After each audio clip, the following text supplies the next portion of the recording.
Hello and welcome back. In this video, we're going to go through how to grind up venison to make ground jerky at home. We're going to show you everything we use to put up that ground meat in the freezer, and then also in the next video, we're going to show you how to mix it up into great ground jerky and dehydrate it for one of your favorite snacks. Make sure you hit that subscribe button down there. Check this out.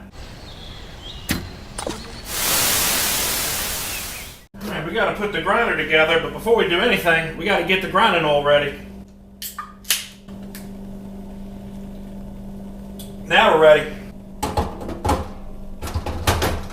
Alright, we're going to have links to everything in the description below this video. This is the number 12 LEM grinder, the big bite grinder.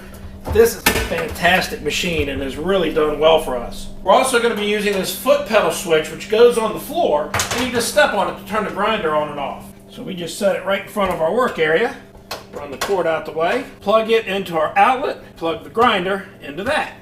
Then you just turn your switch to the on position and you're ready to go.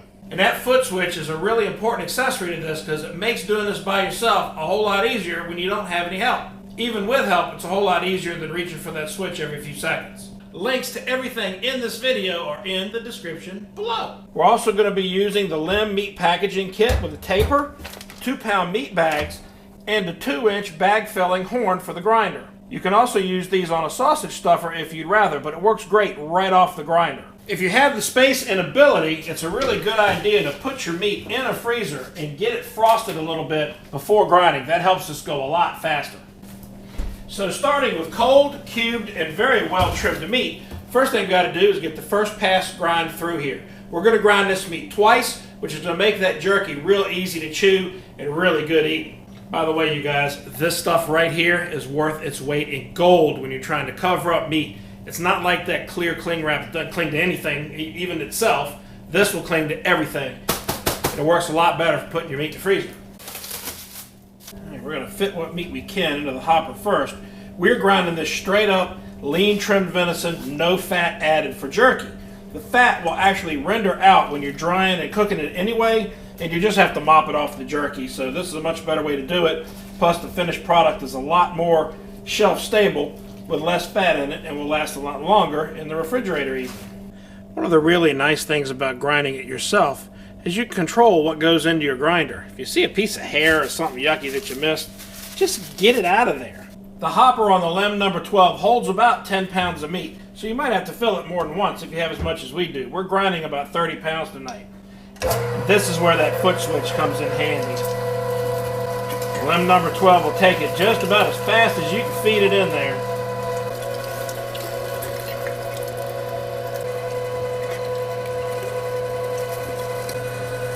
That big bite grinder auger is able to take even the big chunks and the really tough chunks from like the front leg and just make short work of them.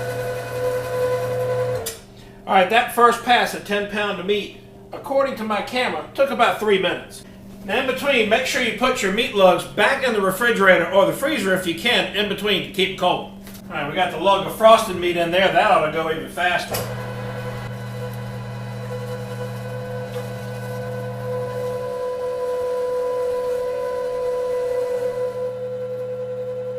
It really was pretty fast, wasn't it? 30 pounds of meat ground up in about 5 minutes time. Now we're going to clean the grinder out in between passes to get any of that silver skin and sinew that the grinder separated out of our mix. So we'll be safe by disconnecting the power temporarily. You'd be surprised sometimes how much this thing will separate out. And also, if you live in an area like ours, you might even find some buckshot in there from time to time. And that is why, even though it's just a small amount of meat, I'll go ahead and discard that part.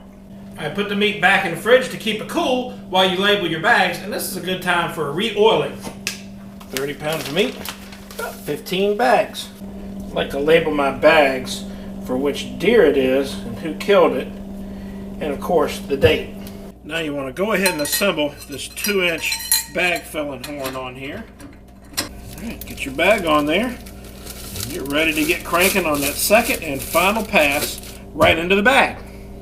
Get a little cold water on your hand and give that meat a good mixing before you run it through the second pass. You got meat from all different parts of the steer in here, and you want to make sure you get a good consistent grind on this stuff. So just mix it up right quick before you run it through the second time.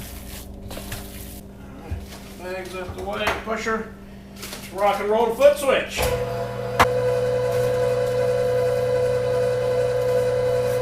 The second pass through the fine plate goes a little slower, not much, but it goes right into that meat packing bag without any air, all sealed up, even as good as vacuum sealing, and a whole lot faster.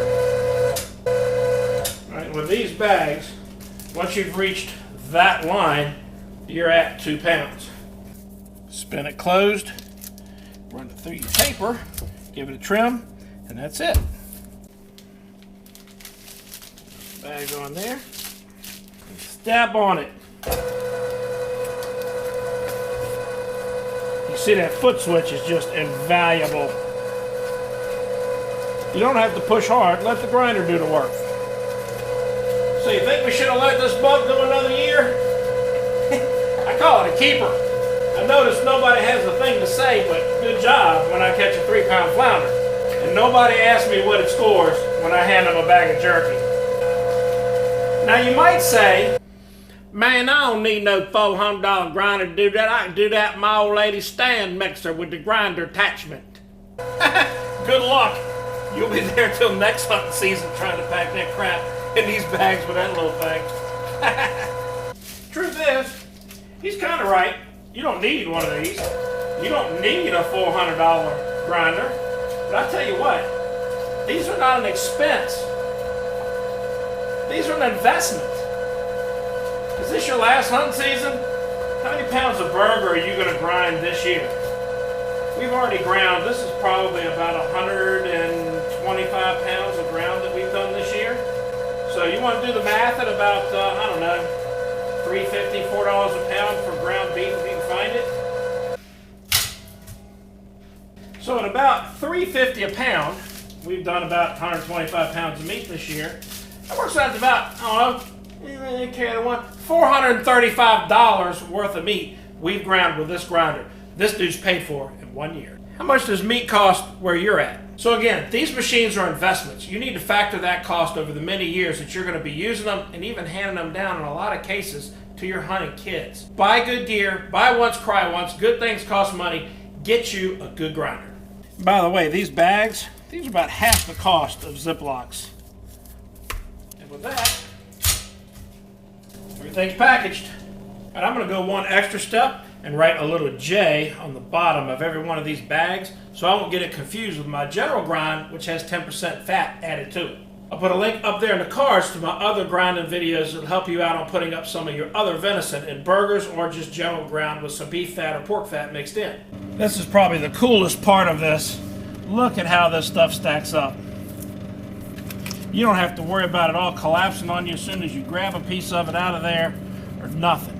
It just stacks up like wood. So that's how easy it is to put up good lean meat for deer jerky with a good grinder, some good equipment. Links to everything in the description below. And part 2 is going to be turning this into some excellent jerky with a high mountain seasoning kit. That video will be linked right up there in the cards along with a playlist of other venison butchering videos that we have on the channel. Make sure you hit that subscribe button and ring that bell icon so you don't miss those when they come out. Thanks for watching. How about that thumbs up like button too? We'll see you next time. Now go get you a keeper.